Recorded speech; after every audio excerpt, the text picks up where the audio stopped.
하나님께서 우리에게 오시면 원래는 죽게 되어 있습니다. 하나님을 어떻게 뵐 수 있나요? 하나님 그림자, 하나님 일부분만 봐도 우리는 그 자리에서 죽게 되는데 예수님께서 우리에게 오셔서 십자가에 죽으시고 부활하심으로 하나님을 뵐 수가 있게 된 거지요. 물론 지금은 아닙니다마는 우리가 부활하고 영원히 살 때 하나님을 뵙고 하나님 보좌 앞에 나아갈 수가 있습니다. 예수님 아니었더라면 우리는 하나님을 절대로 뵐 수가 없어요. 영원히 죽을 수밖에 없습니다. 예수 그리스도로 말미암아 하나님께서 우리에게 오시고 우리가 하나님을 뵐 수가 있는데요.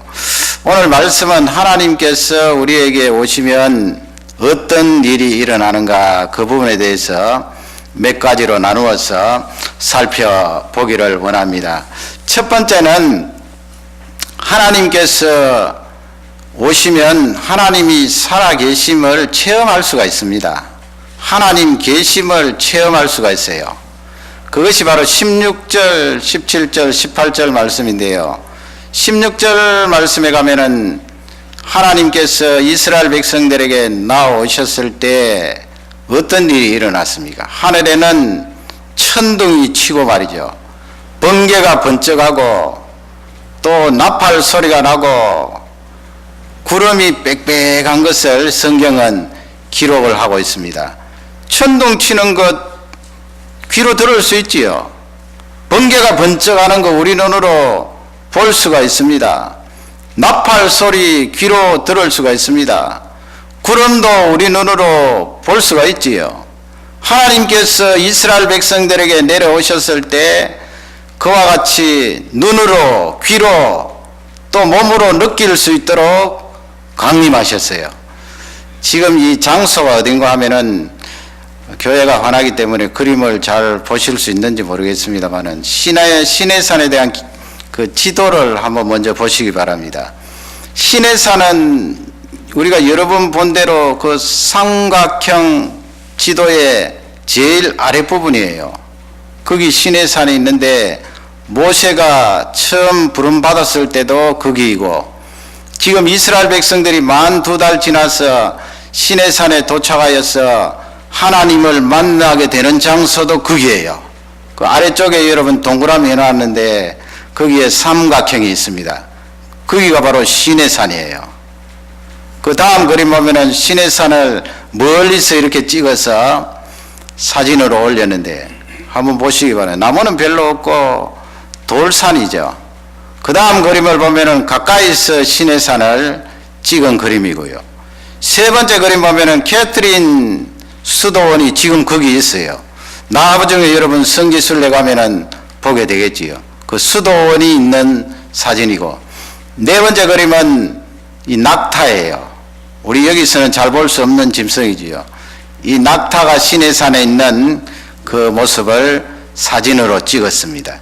이 산에 하나님께서 내려오셔서 이스라엘 백성들에게 나타나신 거예요. 17절 말씀 보면은 이제 모세가 이스라엘 백성들을 거느리고 시내산 쪽으로 올라가는데 백성들은 더 높이 올라갈 수 없고 산 밑에 이렇게 있게 되는데 18절 말씀에 보면 거기에 연기가 자욱했다 그랬지요. 하나님의 영광이지요. 연기가 자욱한 것 추상적인 것 아닙니다. 이스라엘 백성들이 눈으로 생생하게 볼 수 있도록 하나님 임재하심을 느낄 수 있도록 연기가 자욱했는데 옛날에는 왜 그 옹기점이라고 그러죠. 옹기점에 이 그릇을 굽는데 불로 떼지 않습니까? 얼마나 연기가 자욱했겠어요. 하나님이 시내산에 오셨을 때 그 연기가 자욱했어요. 눈으로 볼 수 있도록. 그리고 온 산이 흔들흔들했어요. 산이 흔들리고 진동하니까 이스라엘 백성들이 무서워서 벌벌 떨었다고 16절 말씀에 되어 있지요. 그러면 여러분 한번 생각해 보세요. 하나님은 우리 눈으로 뵐 수가 없습니다. 눈으로 보게 되면 그 자리에서 죽게 돼요.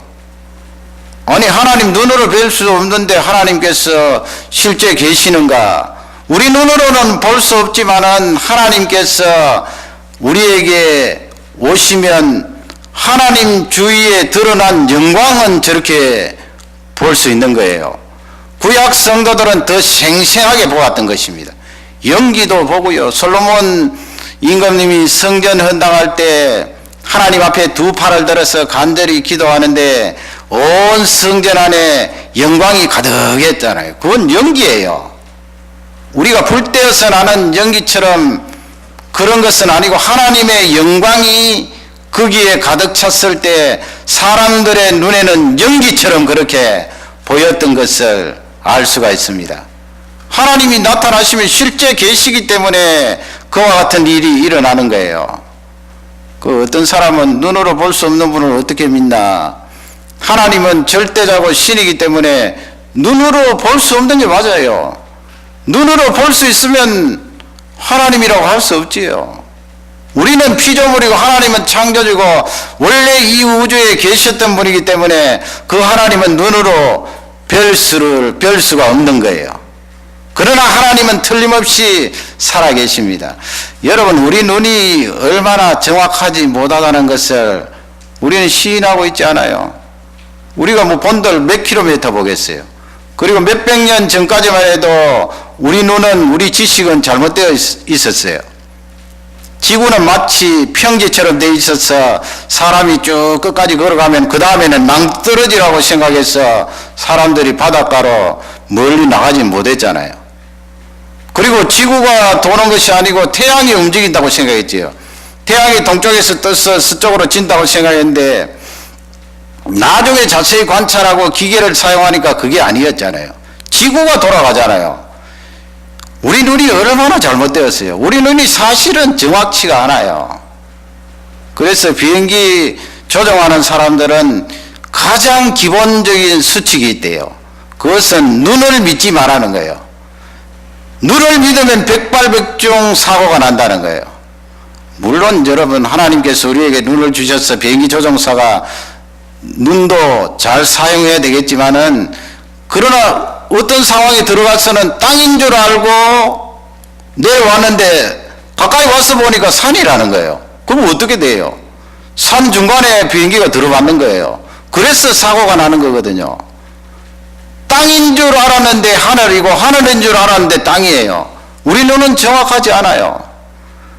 철저한 수칙은 조종사들에게 계기판을 보라는 거예요. 계기판을 보면은 틀리지 않는다는 거예요. 계기판을 보고 눈으로 확인하는 겁니다.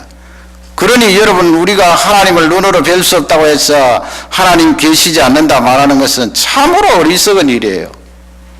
어떤 어머니가 자기 사랑하는 아들 데리고 잘 가르치는 선생님에게 갔어요. 그리고 이렇게 말했어요. 선생님, 저희 이 아이는 하나만 가르치면 10가지 깨닫는 그런 지혜가 있는 아이예요. 잘 가르쳐 주십시오. 한 달 뒤에 이제 어머니가 다시 선생님을 찾아가서 아이에 대해서 물었습니다. 선생님, 제 말씀이 맞지요? 제 아이 하나 가르치면 10가지 알지요? 그랬더니 선생님이 하시는 말씀이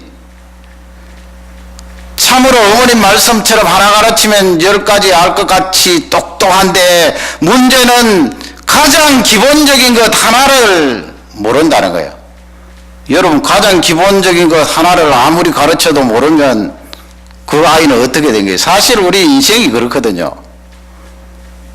똑똑한 것처럼 보이지만 가장 기본적인 것 하나를 몰라서 엉뚱한 길로 걸어가는데, 하나님은 틀림없이 살아계시고 우리 눈에 뵐 수 없을지라도 실존에 계시는 그 하나님을 찬양합니다.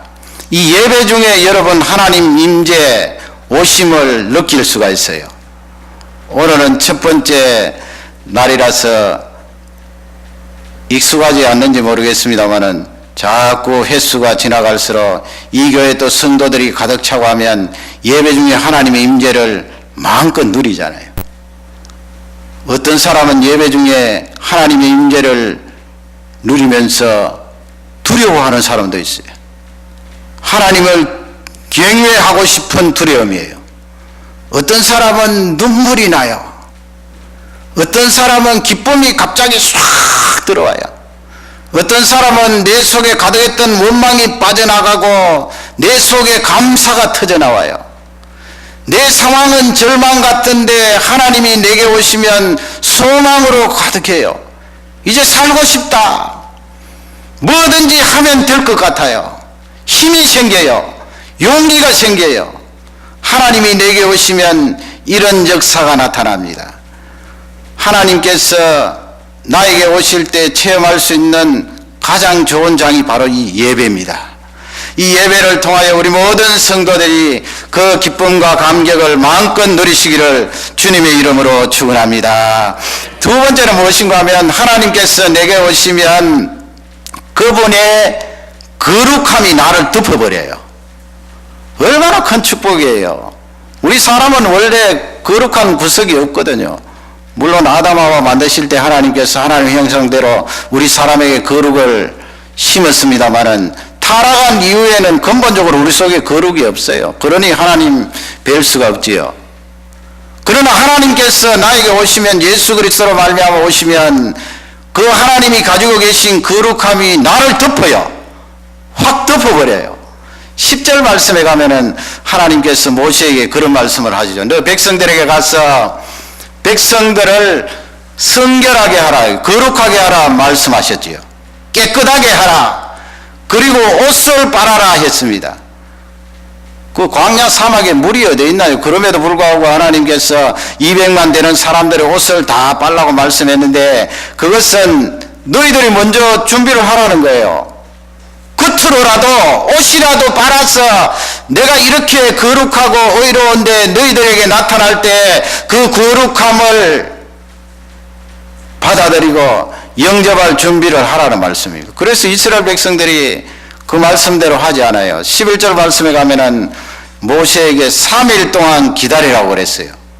그래서 거룩하게 하고 성결하고 옷을 빠는데 오늘도 그렇게 하고 내일도 그렇게 하고, 그리고 제3일 모레 하나님께서 너희들에게 오시겠다 그렇게 말씀을 하시는 거예요. 하나님의 거룩함이 우리를 덮게 되는 것입니다. 그래서 우리가 사는 것 아니에요. 그 하나님의 거룩하심이 우리를 덮지 않으면 저를 비롯해서 모든 우리 성도님들이 살 수가 없어요. 하나님의 거룩하심이 나를 덮어버려요. 여러분, 죄가 있으면 불안하다는 것 우리 체험하지 않았어요? 그냥 조그마한 화 한 번 내어도 우리 마음이 불편해요. 다 그렇지 않습니까? 거짓말 조그마한 거 하나 해도 우리 마음이 불편해요. 물론 계속해서 반복하면은 양심이 무뎌져서 그런 것도 사라집니다만 근본적으로 그렇잖아요. 예수님 믿는 사람이 조그마한 것이라도 죄를 짓게 되면 마음이 불편하고 손에 일이 잡히지 않아요. 두려움이 들어와요. 절망이 들어와요. 죄라는 것은 더러움 아니에요. 캄캄함 아니에요. 그러니 죄가 있는 곳에는 불안하고 두렵고 평안이 없어져요. 평안이 없어지니 어떻게 합니까? 평안이 없어지니 하나님 앞에 서라고 해도 설 수가 없지요. 그러나 예수 그리스도로 말미암아 하나님께서 내게 오시면 내 속에 평안이 들어오고 기쁨이 들어오고 감사가 들어와요. 죄는 우리 속을 갈라놓습니다. 불안해집니다. 두려워집니다. 그러니 여러분, 하나님께서 나에게 오신다는 것이 얼마나 큰 축복이에요. 그분의 의로움, 그분의 거룩함이 나를 덮어주니까요. 내 속에 흐르는 평강이 강같이 흐르는 거지요. 평화로 가득한 거지요. 그 어떤 사람은 하나님께서 나에게 오시면 삶 속에 큰 변화가 일어나고 부정적으로 생각해서 말이죠. 내가 이상한 사람 되고 내가 엉뚱한 짓 하고 그렇게 생각하는데 그렇지 않아요. 하나님은 거룩하시고 죄가 완전히 없으신 분이기 때문에 그분이 나에게 오시면 나를 덮으셔서 평화 자체예요. 기쁨 자체예요. 그러니 얼마나 안심할 수가 있어요. 마음껏 내어맡길 수가 있어요. 예배 속에 그분이 주시는 그 평강을 마음껏 누릴 수가 있는 줄 확신합니다.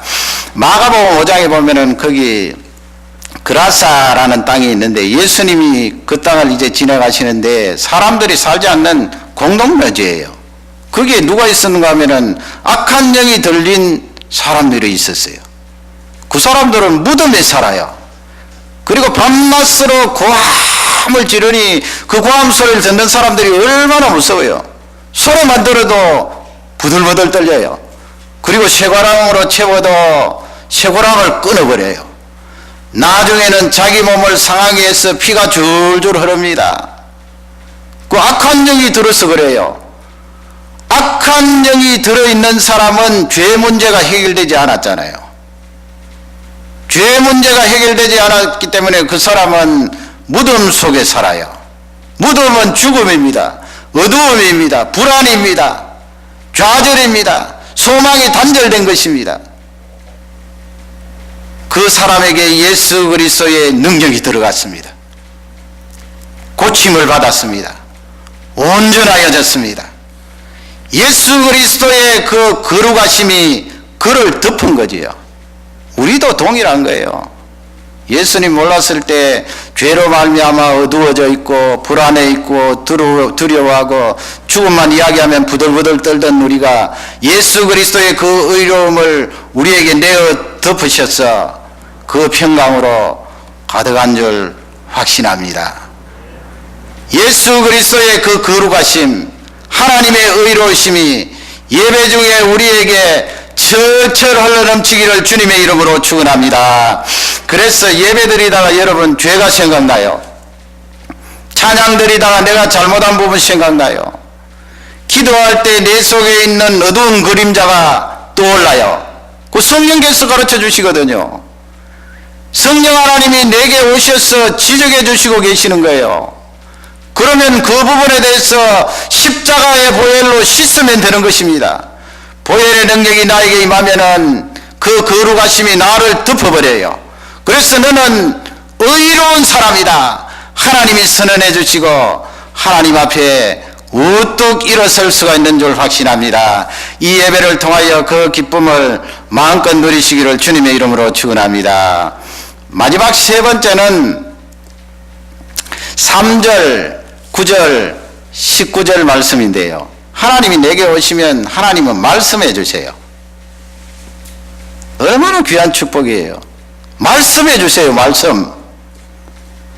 하나님께서 우리 사람을 만드실 때 얼마나 신비하게 만들었어요. 여러분 우리 몸을 생각하고 우리 정신을 생각하고 영혼을 생각하면 우리가 신비하지 않아요. 이런 아름답고 신비한 존재가 이 세상에 어디에 있나요? 그 가운데 하나를 꼽으라고 하면 그러면 말하는 거예요. 말하는 거 신기하지 않아요? 지금 여러분 제가 설교를 하지만 여러분 말씀하고 싶지요? 나중에 예배 마치고 기회를 드릴게요. 말씀하고 싶어요. 말하는 자유를 달라. 말할 수 있는 자유가 있다는 게 얼마나 큰 축복이에요. 내 옆에 사랑하는 사람이 있으면 사랑하는 사람에게 말로 고백하잖아요. 얼마나 아름다워요. 내 감정을 말로 표현하잖아요. 하나님께서 말씀하시기 때문에 우리에게 말할 수 있는 축복을 주셨어요. 저는 우리들이 가지고 있는 축복 중에 귀한 축복이라고 생각합니다. 말할 수 있는 축복. 우리 하나님 말씀하세요, 여러분. 우상을 향하여서 아무리 절을 수천 번, 수만 번 해보세요. 그 우상이 말을 하나요? 악한 영이 말하겠지요. 사단이 와서 말하겠지요. 그러나 우리 하나님은 그 거룩하신 분이 우리에게 오시면 말씀을 해주세요. 아무개야, 사무엘아, 다니엘아, 마태야. 말씀해 주시는 그 하나님을 찬양합니다. 그 3절 말씀에 그렇잖아요. 모세가 산으로 올라갔는데 하나님께서 모세에게 말씀하시면서 내가 너에게 말한 것을 야곱 족속과 이스라엘 자손들에게 이루라 그러잖아요. 고하라, 말하라. 하나님이 모세에게 말씀하시고 백성들이 다 올라오면 죽으니까 말이죠. 모세를 선택하여서 모세는 살게 하시고 그 대신에 그 모세에게 말씀을 주시고 모세가 말씀을 받아서 이스라엘 백성들에게 전하는 거예요. 9절 말씀에도 보면은 거기에 있지요. 뭐라고 말씀합니까? 내가 너와 함께 말한 것을 이스라엘 백성들이 듣도록 하라 그랬어요. 듣게 하라. 하나님이 모세에게 말씀해 주셔요. 19절 말씀에도 가면 있어요. 모세가 하나님께 말씀을 했더니 여호와 하나님께서 어떻게 반응하셨어요? 목소리로 대답하시니라 그랬습니다. 목소리로, 음성으로. 영어 성경은 his voice, 그의 음성으로 모세에게 대답하시니라. 그래서 우리 하나님은 나에게 오시면 말씀을 해주세요. 이 예배 시간에 말씀을 해주시지요. 여러분 성경 말씀 읽을 때 말씀해 주시지요. 큐티 할 때 말씀해 주시지요. 기도할 때 대답해 주시지요. 그 하나님을 찬양합니다. 하나님은 말씀해 주세요. 우리가 듣도록 말씀해 주세요. 가만히 계시지 않아요. 이 예배 시간에 하나님께서 우리에게 개개인에게 말씀해 주십니다. 얼마나 귀합니까? 하나님은 나를 위하여 말씀을 준비해 주시고 이스라엘 백성들을 위하여 말씀을 준비해 주셔서 말씀을 주세요. 말씀을 가지고 있는 우리가 축복 중에 축복입니다. 하나님의 은혜입니다. 얼마나 놀라운 은혜예요. 여기 선교사님이 어느 지역에 가서 선교를 하는데 말이죠.